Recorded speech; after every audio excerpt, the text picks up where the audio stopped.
Bonjour à tous et bienvenue pour cette vidéo sur l'équation cartésienne d'une droite. Alors, on va commencer par une propriété qui est un mélange d'une propriété et d'une définition. Dans un repère du plan, toute droite D admet une équation de la forme ax plus by plus c égale 0 avec AB différente 0, 0. Alors, on va s'intéresser un petit peu à ce AB différente 0, 0. Là, qu'est-ce que ça veut dire? Ça veut dire que A et B n'ont pas le droit d'être tous les deux égaux à 0 en même temps. On peut en avoir un des deux qui vaut 0, mais pas les deux en même temps. Tout simplement parce que si les deux valaient 0, on n'aurait plus de x plus de y, il nous resterait c égale 0, donc ce ne serait pas une équation de droite. Voilà, s'ils ne sont pas nuls en même temps, eh bien on a ax plus by plus c égale 0, c'est ça qu'on appellera, on va l'écrire juste après, l'équation cartésienne de la droite. Nous on connaissait l'équation réduite, sous la forme y égale lmx plus p, ça c'est l'équation cartésienne, on verra quand c'est possible, comment on peut passer de l'une à l'autre. Alors, un point appartient à la droite D si et seulement si ses coordonnées vérifient cette équation. Je vous rappelle que les coordonnées d'un point, abscisse ordonnée, nous sont représentées par les lettres x et y. Donc on va voir tout de suite comment on utilise ce petit morceau-là de la propriété. Et puis on va noter la chose importante, c'est que cette équation est appelée équation cartésienne de la droite D. Alors par exemple, si on a moins 2x moins 3y plus 3 égale 0, bien ça, c'est l'équation cartésienne d'une droite D. Cartésienne qui vient, je signale au passage, qui vient de Descartes. Donc ici, maintenant, on va voir comment on voit si un point appartient ou pas à cette droite.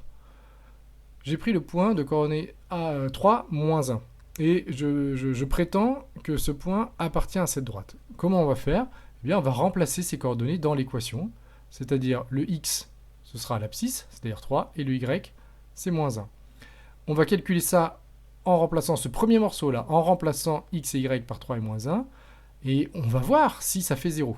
Si ça fait 0, c'est que c'est bon. Si ça ne fait pas 0, c'est que le point n'est pas sur la droite. Alors allons-y, on remplace. Donc ça nous fait, si je remplace le x par 3, ça nous fait moins 2 fois 3, moins 3 fois moins 1, et puis plus 3. Et je vais regarder si ça fait 0. J'écris pas que ça vaut 0, justement, c'est ce que je veux vérifier. Je le calcule. Donc moins 2 fois 3, ça fait moins 6. Moins 3 fois moins 1, ça fait plus 3. Et donc plus 3. Donc on obtient moins 6 plus 3, ça fait 0. Donc oui, le point appartient bien à la droite, comme je le prétendais juste avant. Voilà, et on va terminer avec une autre propriété.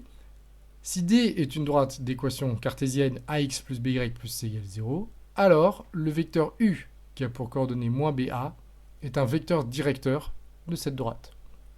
Alors, cette propriété, elle marche dans les deux sens. On va écrire la réciproque. Réciproquement, c'est-à-dire ça va dans l'autre sens. Si une droite admet pour vecteur directeur u de coordonnées moins ba, alors son équation cartésienne, elle est de la forme ax plus by plus c égale 0. Donc en fonction de ce qu'on veut, dans certains problèmes, on connaîtra l'équation de la droite et on cherchera un vecteur directeur. Dans d'autres problèmes, on connaîtra le vecteur directeur et on cherchera l'équation de la droite. Donc ça marche dans les deux sens. Par exemple, on va reprendre notre droite d'équation moins 2x moins 3y plus 3 égale 0. Eh bien, un vecteur directeur, ça va être moins ba. Alors, a ici, c'est ici, c'est le coefficient de x, c'est moins 2. B, c'est moins 3. Donc, moins b, ça va être moins 3. Faire attention au signe moins ici. Donc, moins ba, ici, moins 3. Et puis a, c'est moins 2. Alors, moins 3, ça fait 3. Donc, le vecteur u de coordonnées 3, moins 2, c'est le vecteur directeur de cette droite.